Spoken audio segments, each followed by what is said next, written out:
Bueno, para mí es un placer estar acá con ustedes. Primera vez que estamos visitando Chile. Muchas gracias a los organizadores por tenernos en mente para este evento. La intención de estos 20-25 minutos con ustedes es compartir el éxito, un caso de éxito práctico, real, absolutamente aplicado, de cómo trabajando de la mano a Ubity con un banco del tamaño de Bancolombia hemos hecho esfuerzos importantes para hacer que sus aplicaciones sean seguras. Estamos hablando de un esfuerzo sostenido de los últimos 6 años, donde básicamente hemos logrado mitigar en muy buena medida la realidad de antifraude. En el caso particular de un caso de éxito ligado a los temas de fraude, hacerlos públicos, estos son comunidades muy secretas, muy confidenciales, es obviamente difícil hacerlo, sin embargo esto que estamos compartiendo con ustedes tiene evidentemente todas las aprobaciones legales y lo hemos trabajado de la mano junto con Bancolombia.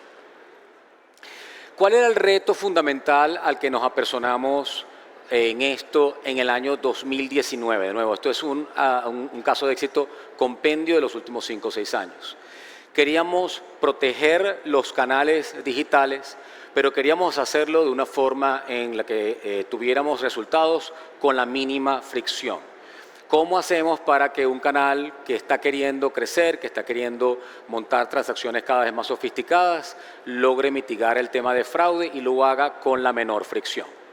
En ese año 2019, desde la compañía, desde Ubity, ya nosotros manejábamos los temas de los canales digitales de Bancolombia, pero en particular teníamos también y estábamos ofreciendo una solución de terceros, y eso es muy importante. Esta solución de terceros que todavía existe, que en mi opinión es una muy buena solución, está en los cuadrantes de Gartner, al igual que nosotros. Empezaba a tener algunos problemas ya de deterioro, estaba afectando la estrategia, estaba afectando el apetito que tenía Bancolombia por lograr una mayor adopción digital. Pero, y quizás aquí un pequeño segue de la conversación, precisamente como estábamos desde mucho más tiempo, prácticamente el año 2013, administrando y operando esa solución para Bancolombia, teníamos también un volumen de datos impresionante, y aquí el comentario lateral tiene que ver con la monetización de los datos, no para marketing, no para venta de datos en APIs, sino simplemente para construir valor de otra forma. Imagínense una organización que está sentada encima de billones de transacciones, fraude, no fraude, con toda la información disponible, el éxito de poder monetizar. Todo este volumen transaccional de Bancolombia creciendo, evidentemente esto estaba antes del COVID y siguió estando después del COVID, y un banco obsesionado con el proceso de adopción digital. Eso es un KPI a nivel de la Junta, no es un tema de reducción de costos o un tema de marketing. Entonces, todo lo que uno lograra hacer desde el punto de vista de lucha contra el fraude era importante. Había entonces en ese momento insatisfacción con la fricción y con la detección. En ambos casos había mucha fricción hacia los clientes y un bajo nivel de detección. Y teníamos, y quizás el último pedido del tema en ese momento era cómo diseñamos o cómo hacemos para implantar una nueva solución, pero sin que las áreas de tecnología tuvieran que lanzar ni siquiera media línea de código. Es decir, lograr cambiar los motores al avión, pero en medio vuelo. Y aquí estamos hablando de banca web, banca móvil, banca empresa, banca personas y algunas aplicaciones aledañas. Entonces, esa solución dio origen a un producto. La realidad es que estábamos trabajando muy de cerca y ese es parte de los éxitos de esta sinergia, es poder aparecer con un producto. Y ese producto tenía en su corazón 3 elementos. El primero tiene que ver con lo que yo llamaría un verdadero uso de Machine Learning, un verdadero uso desde el punto de vista de establecer modelos específicos para los datos del banco, específicos para las transacciones, los clientes, los perfiles del banco. ¿A qué me refiero con eso? Muchas veces cuando uno se aproxima a alguien que está intentando resolver este problema, se encuentra que hay gente que tiene 1, 2, 3 modelos a lo sumo. Aquí estamos hablando, de nuevo, el mundo empresas se comporta muy diferente del mundo personas, el mundo móvil es muy diferente del mundo web y una transacción de login es muy diferente a una transacción de pagos. Ya de por sí la transacción de pagos tiene destino de fondo, tiene monto, tiene otros atributos. Entonces, desarrollar en este caso modelos absolutamente customizados y múltiples modelos absolutamente customizados para lo que fue en ese momento la realidad transaccional de Bancolombia era muy importante. Ese fue el primer elemento, el primer pilar del éxito que les traemos en este caso acá para presentar. El segundo tiene que ver efectivamente con disponer de esa información histórica.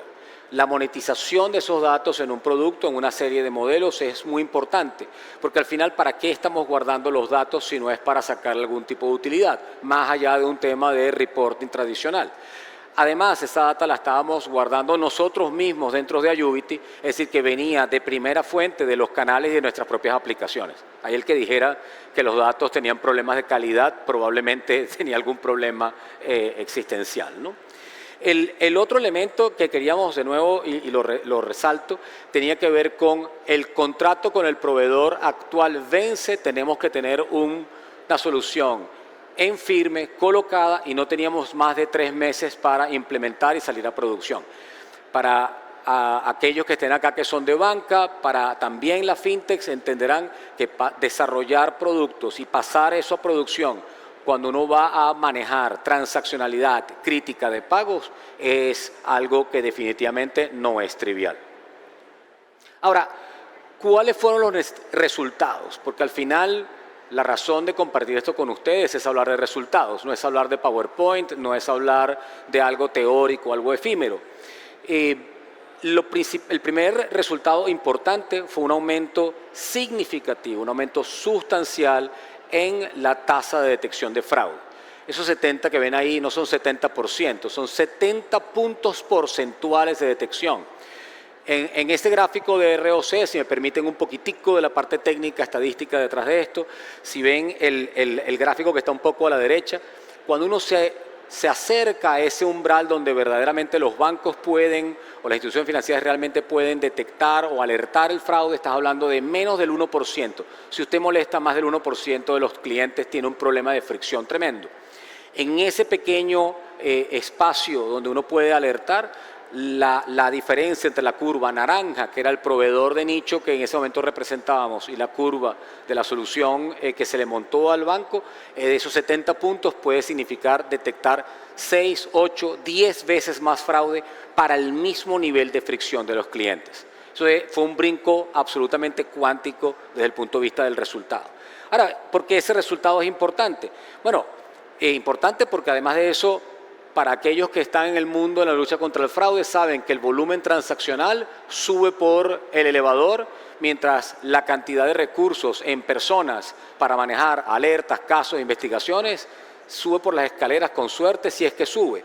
Y estamos hablando de una realidad transaccional que pasó de ser de unas 200 transacciones por segundo en el año 2019 al año pasado a más de 1000 transacciones por segundo. Es decir, tiene una solución que sea capaz de entregarte 70 puntos más de detección para el mismo nivel de umbral, que sea capaz de mantener un 5x de crecimiento transaccional, que tenga 100% de disponibilidad en todos los años siguientes, de manera de que el sistema no se cae, y aquellos que trabajan con la nube o que trabajan on-premise, no importa, saben que el hecho de que las máquinas se dañen, eso siempre sucede, eso es absurdo pensar que las cosas no se caen, no tienen problemas. Entonces, tener 100% de uptime era importante.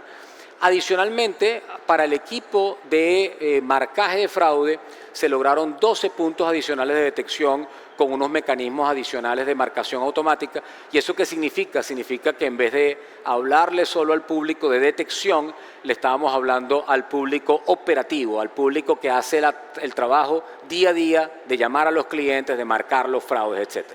Entonces, esos son los resultados que obtuvimos desde el punto de vista de beneficios tangibles a nivel de la mejora contra el fraude. Pero en cuanto entramos en producción y el banco comenzó a ver los resultados, se nos apareció un segundo problema. Y ese segundo problema o esa segunda reto o desafío dio de hecho nacimiento a un nuevo producto. ¿Y cuál era esa necesidad o ese desafío? Bueno, ¿cómo se maneja toda esta cantidad de reglas que un banco del tamaño de un Bancolombia quiere o suele tener en sus herramientas tradicionales y ahora las quiere, pues, ¿por qué no?, transcribirlas y colocar en su nueva aplicación? Y eso tiene una cantidad de desafíos. Los desafíos van mucho alrededor de un volumen importante. Son reglas que pueden ser cuantiosas en cantidad, pueden ser voluptuosas en la sintaxis. ¿Quién mantiene eso? ¿Quién las mantiene desde el punto de vista de que estén adecuadas a los patrones actuales? ¿Cuánta gente está realmente pendiente de eso? ¿Cuánto se gasta en eso? Eso genera importante consumo en tiempo, en recursos, presupuesto. No es cualquier persona la que agarra una regla y la cambia. Entonces, el reto era importante y era cómo automatizamos la creación de reglas o, en este caso, lo que uno llama a veces la última milla. Esa última milla en la detección de fraude, donde uno dice, tengo el motor, tengo el score, tengo el machine learning, tengo no sé cuánto, pero al final tengo que poner unas reglas. Bueno, en esa optimización de reglas nació justamente Sara, un producto, un agente inteligente, absolutamente prescriptivo, que ayuda justamente en ese caso a conectarse al motor de fraude, conectarse a los resultados y dar una opinión de un analista cualquiera que está simplemente ingiriendo un volumen importante de datos. ¿Y cuál era el target en ese momento con el banco? La verdad es que el target era un poco decirle, señores, tienen ahora unos modelos, tienen ahora una solución diferente, pensemos en que ya el número de reglas que tienen ya no hace falta, de que ahora hay cosas que están en esas reglas que están descansando en el motor y queremos lograr una simplificación y, ¿por qué no?, un aumento en la detección y también un tema de mantenimiento. Entonces, a través del análisis de los datos se pudo justamente lograr tener esa capacidad de sugerir nuevas reglas automáticamente, mantener las reglas que estaban agregando valor y, como digo yo, por Dios y la Virgen, quita estas reglas que ya no están generando ningún valor, sino todo lo contrario, te están destruyendo valor. Es preferible, si usted tiene un volumen de reglas, pero un volumen de transacciones que quiere frenar, una cierta tasa de fraude que quiere tener, modelarlo y con eso actuar. Por otro lado, el proceso de sugerir nuevas reglas fue algo bastante novedoso porque normalmente eso estaba limitado a gente que tuviera un conocimiento muy particular del producto, un conocimiento muy particular de la realidad transaccional. Y de hecho hay una anécdota muy interesante en una de las primeras corridas de Sara.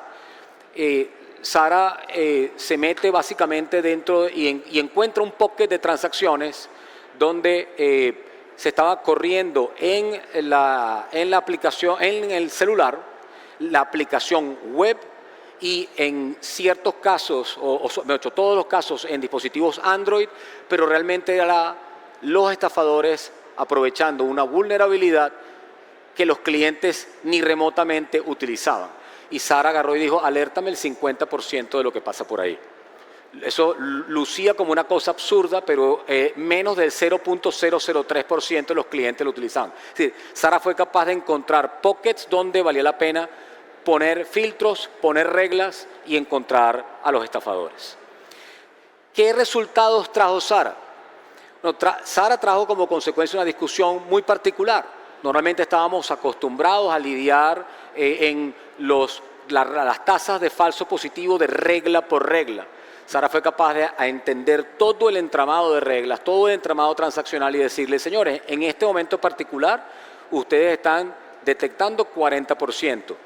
Yo los puedo llevar a 71%, es decir, 30 puntos absolutos de detección sin aumentar la fricción, escogiendo este paquete de reglas. Cada uno de los punticos verdes que ustedes ven en esa gráfica significa o está compuesto por un paquete de reglas. Pero además la conversación del banco con el banco giró, porque ahora en vez de estar hablando de redactar nuevas reglas, ahora la discusión era en qué punto verde queremos estar. ¿Dónde quiere el banco estar en su estrategia? ¿Quiere apuntar a friccionar menos y detectar lo mismo? ¿Quiere apuntar a detectar más? Es decir, ya había unas métricas diferentes que ya no eran falsos positivos o tasas falsos positivos regla por regla. Entonces, esos 30 puntos porcentuales significó una mejora importante, se redujo significativamente, no tengo libertad para decir cuánto, pero significativamente el porcentaje de reglas, y con eso el equipo de antifraude evidentemente ganó un importante aumento en su eficiencia. Entonces, cuando uno trabaja de esta forma, uno ahora sabe, bueno, si escojo este escenario compuesto por estas reglas, voy a tener más o menos tantas alertas. Ahora el proceso de hacer el capacity planning del departamento que marca las alertas existe, ya no hay que me quede corto o me quede largo, porque se puede simular perfectamente todo lo que va a ocurrir hacia adelante.